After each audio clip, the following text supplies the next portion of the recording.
who, though he existed in the very form of God, did not regard equality with God as something to be exploited, but emptied himself. So where does this action start? Because it's not a series of descriptors of Jesus. Notice it doesn't say, the old sort of classical theology, God is omnipotent, omnipresent, omniscient, all that doesn't name qualities like that, right? Rather, it tells a story that has a beginning and middle end. So where does this story start? It starts with Jesus equal to God before Jesus is on earth, right? Though he existed in the form of God, he didn't regard equality with God as something to be exploited, but emptied himself, taking the form of a slave. And then being found in human form, he humbled himself again, even unto death on a cross, right? So we've got a starting point in the heavens, so to speak, equal with God. And then we've got a descent. But it's not what some early Christians construed Jesus to be, which they're called adoptionists, which is that Jesus went around on the earth and God said, that guy's pretty good. I think we'll adopt him into heaven. So God said, he deified Jesus, right? God deified Jesus in the adoptionist view. Jesus earned the right to be divine and therefore was adopted and deified. In Romans 1, it doesn't exactly say that, but Paul quotes another sort of short excerpt about Jesus that could be read that way. And we know that Christians in the 2nd and 3rd century still hold to that, and they end up getting called heretics by the sort of the main church, right? There was a view that this action really started on earth and that Jesus ascended because of earning the right?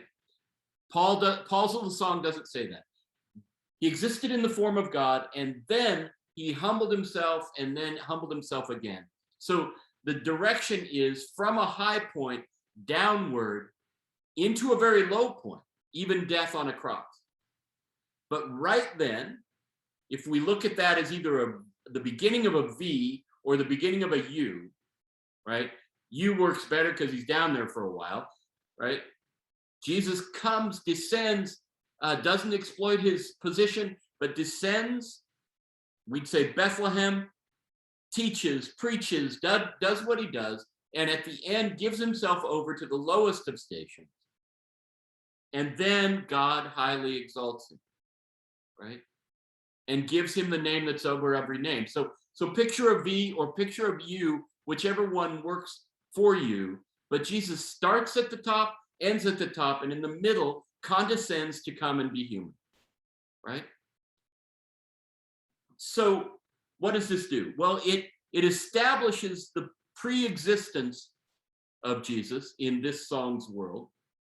It also establishes the pre-deity of Jesus in this song's world.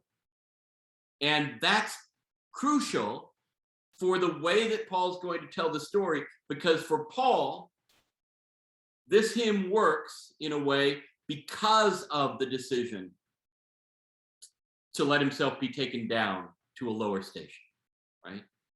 But Christologically, Jesus is God before. The second person of the Trinity is God before, and then takes human form, and then goes back up to even higher status. The name of Jesus, every knee shall bow in heaven and earth and under the earth, and every tongue confess. So theologically, Christologically, which is just the sort of study of who Jesus is, Christologically, Jesus is divine and changes form, and then is divine in fullness again.